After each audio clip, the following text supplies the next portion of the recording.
Welcome, and we're continuing on with making Frankenstein.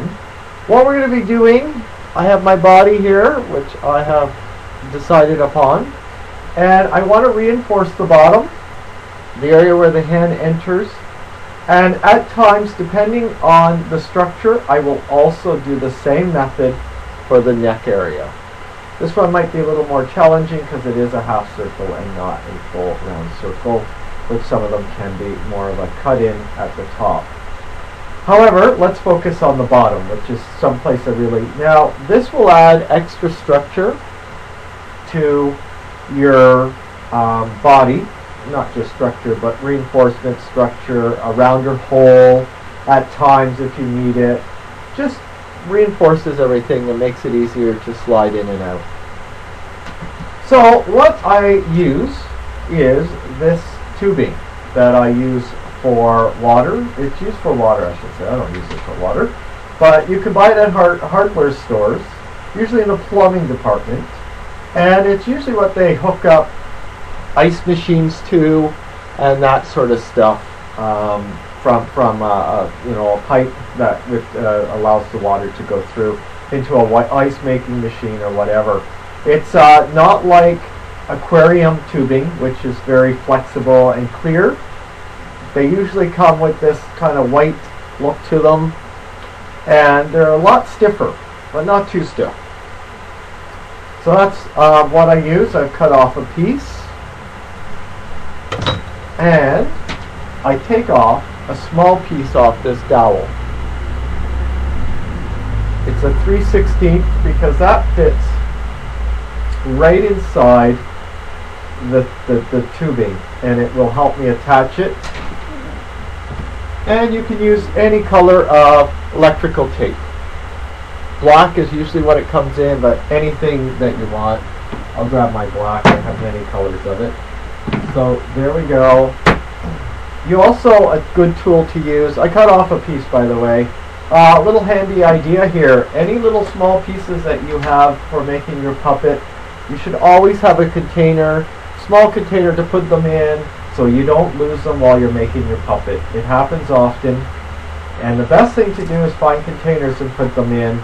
I have it for that, I have it for my eyes, nose potentials, all that sort of stuff, so you don't lose it. So I will take it out since I'm focusing strictly on what I'm doing, and I don't need this because I cut the piece. That's the piece of dowel, by the way, that I cut off. Doesn't have to be very long. Probably what, ½ an inch? So we will get started here.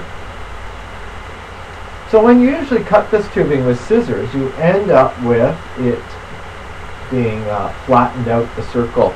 So I use the awl to get right in there and to spread it out. It'll, number one, make it easier to get the little wooden dowel in, and that. So it's really important that you will have to do this just because the dowel fits in there tightly.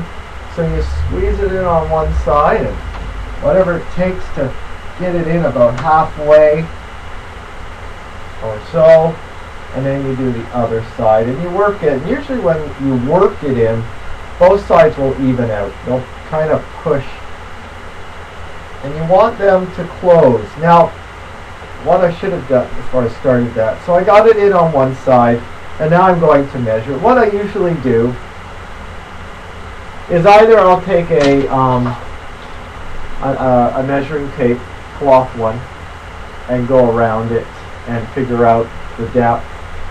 Other times I'll just cut off a piece. I kind of roughly, take the big tube and kind of go around and kind of get a rough idea.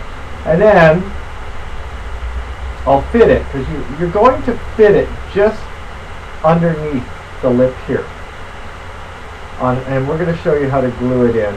But I usually fit it in and then go, okay, that's the right size.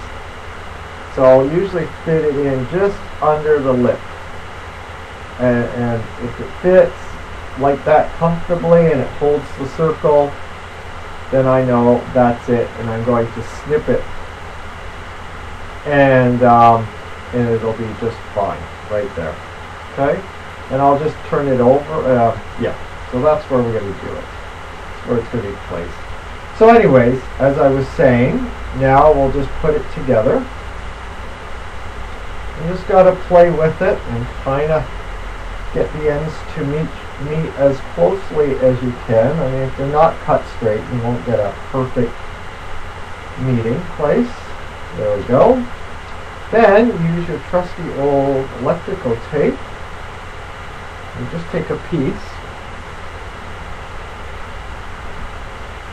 and you wrap it around. Sorry, I'm not in the thing. Wrap it around the tape just a few times. Doesn't have to be a lot. It just really holds it in place and makes sure there's no possibility of it coming undone. Do it tight as you can, and then there we go. So there we go. Next step, we'll be gluing it onto the body.